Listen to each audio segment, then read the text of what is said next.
Sudah bersama pengamat politik, peneliti senior Populi Center, sekaligus Associate Professor di Sekolah Tinggi Ilmu Administrasi Lembaga Administrasi Negara Jakarta, Ratri Istania. Dr. Ratri, terima kasih sudah di Rosi.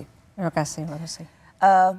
Mbak Ratri, ini tadi seperti sudah disinggung bahwa sekali putaran sudah ada presiden terpilih, tapi pada saat kita bicara ini hari Kamis tanggal 9 Mei, jadi Juni, Juli, Agustus, September, Oktober masih ada 5 bulan lagi. Menurut Mbak Ratri, apakah fase ini banyak orang yang sebenarnya grogi gitu atau nervous tentang apa yang akan terjadi dalam 5 bulan ke depan? Kalau kita definisikan orang yang berusia, terutama elit partai ya. Kalau kita berbicara mengenai elit partai, berarti kan berbicara mengenai siapa-siapa yang sudah berkontribusi untuk mendukung keterpilihan Prabowo Gibran. Artinya gitu, proses negosiasi, proses transaksi, proses untuk saling ini saya yang berkontribusi lebih daripada yang lain itu terjadi. Dan itu semuanya, dan semakin panjang dan semakin panjang banyak yang proses grogi. Itu. Semakin panjang semakin banyak yang grogi, sampai nanti Oktober berapa kali harus mengadakan pertemuan.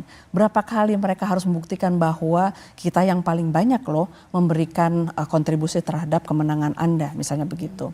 Itu terlepas dari yang memang betul-betul partai-partai yang memang secara dari awal mereka mendukung. Tapi ada juga partai-partai yang mereka tadinya tidak mendukung tapi kemudian masuk. Nah itu.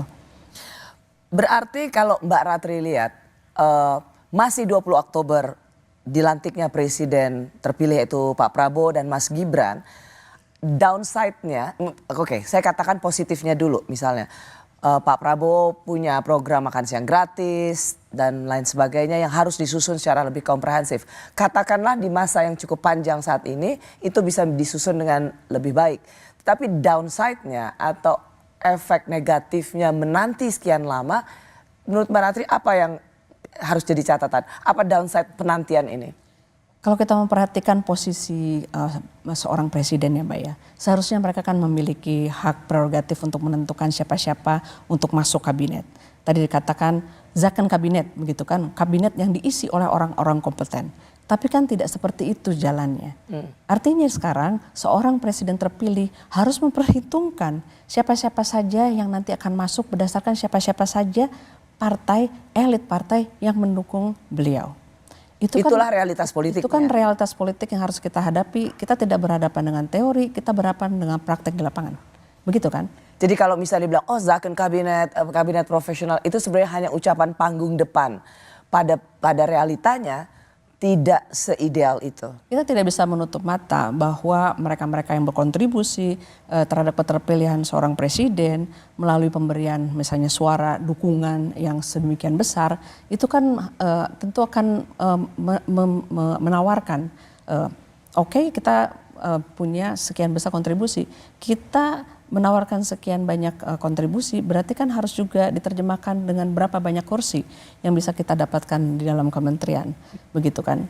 Nah, saya mau kita lihat pidatonya Presiden terpilih Prabowo yang mengatakan sesuatu yang menurut saya cukup menarik, meskipun ini dikatakan sebagai satu kelakar. Ini dia.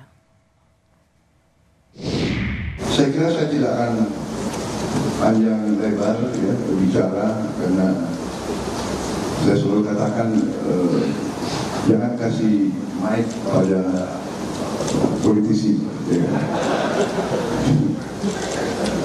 Dia akan manfaatkan untuk mempengaruhi saudara.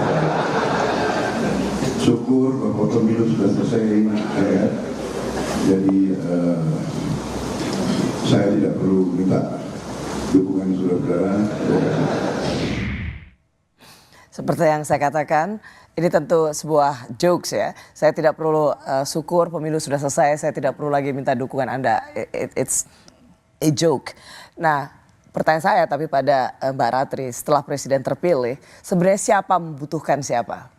Ya, kalau kita berbicara siapa membutuhkan siapa, kita lihat sosok Prabowo sekarang ini kan sebenarnya membutuhkan dukungan dari orang-orang yang memang mendukung dia pada saat pemilihan kan. Mengapa itu masih terasa dibutuhkan? Untuk menjalankan program-program yang sudah misalnya dikampanyekan oleh beliau, untuk memastikan bahwa roda pemerintahan itu berjalan dengan mulus. Akan tetapi memang posisinya beliau ini itu kan tidak mudah, Mbak Rosy. Bagaimana Untuk menentukan ini menarik ya. Presiden terpilih. Pak Prabowo dan Mas Gibran itu terpilih dengan suara yang luar biasa, itu landslide, dan sepanjang sejarah rasa ini suara yang terbanyak. Bagaimana mungkin presiden yang terpilih dengan suara mayoritas terbanyak tetapi dianggap tidak mudah, padahal dia dipilih oleh dari 3 kontestan, dia terpilih dengan 2 yang digabung saja itu belum mampu menandingi suara Pak Prabowo dan Gibran. Tapi bagaimana Anda mengatakan posisinya tidak mudah? beliau tidak mudah untuk menentukan, begitu kan, terlepas dari misalnya secara teoritis seorang presiden itu bisa memilih anggota kabinetnya sendiri. Kita perlu melihat pertama standar yang harus mungkin dipikirkan oleh seorang Prabowo, dan itu cukup membuat pusing loh Mbak, proporsi kemenangan dari partai politik yang ada di parlemen, begitu kan, berapa persentasenya? Sekarang ada apa di sana? PDIP itu memiliki tempat teratas, tapi sampai sekarang ini masih ambigu apakah mereka akan ada di luar atau di dalam. Nah, yang kita harus perhatikan yang di bawah-bawahnya. Pertama, Gerindra misalnya. Gerindra sudah pasti itu kan merupakan kendaraan dari Prabowo itu sendiri. Tapi setelah Gerindra kan ada Golkar. Gitu. Golkar bahkan di atas Gerindra. Golkar bahkan di atas Gerindra. Nah, sekarang kan pasti ada permintaan bahwa saya sudah membantu, saya sudah berkontribusi terhadap kemenangan Anda, saya kasih dong posisi-posisi menteri yang misalnya strategis. Kalau misalnya Gerindra dikasih X, saya dikasih sekian banyak dong. Ada seperti itu. Belum lagi kalau kita memikirkan ada misalnya partai-partai lain yang tidak ikut berjuang, tetapi mereka merasa berkontribusi terhadap kemenangan misalnya gitu. Belum lagi orang-orang lain misalnya tergabung dalam kemenangan itu kan, relawan-relawan. Mereka pun akan meminta, itu kan akan membuat pusing kalau misalnya posisi seorang presiden yang sekarang siapa yang memang harus diajak masuk dan siapa yang memang nanti terpaksa harus ditinggalkan. Dan itu kan memikirkan juga jumlah kementerian nanti seperti apa. Saya akan masuk ke situ, Mbak Ratri. Gini, kita melihat ada good gesture atau sesuatu yang baik yang dilakukan oleh presiden terpilih, yaitu datang ke ketum-ketum partai, datang ke Surya Paloh, datang ke Caimin. Itu dianggap sebagai sesuatu yang baik bahwa tetap menjaga silaturahmi. Tetapi itu juga dibaca sebagai wah ini diajak ke kabinet. Sepertinya Pak Prabowo, dan itu memang diucapkan bahwa ingin merangkul semua. Ingin mengulangi lagi apa yang dilakukan oleh Pak Jokowi yang merangkul Pak Prabowo di tahun 2019. Di tahun 2019 tetapi ada situasi yang sungguh-sungguh berbeda, yaitu bagaimana keterpecahan bangsa ini, polarisasinya, sehingga Pak Jokowi waktu itu mengajak masuk Pak Prabowo sebagai Menteri Pertahanan.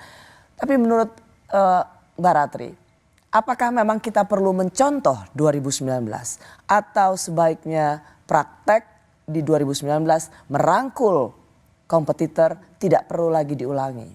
Sebagai bangsa kan kita harus belajar ya Mbak Rosy ya. Peristiwa 2019 itu memang harus kondisinya rekonsiliasi itu dilakukan. Karena sudah sedemikian politik pada masa itu terpolarisasi akibat politik identitas. Oleh karena itu kenapa dibutuhkan untuk merangkul semua, itu kan demi bangsa ke depan ya Mbak. Akan tetapi 2019 kita kan seharusnya belajar. Apa yang terjadi 2019 sampai 2014 kemarin sebelum pemilu. 2024. Ya, 2024 kemarin sebelum pemilu ya. Itu kan banyak hal yang mestinya kita itu punya mekanisme check and balances itu ternyata abai, begitu kan.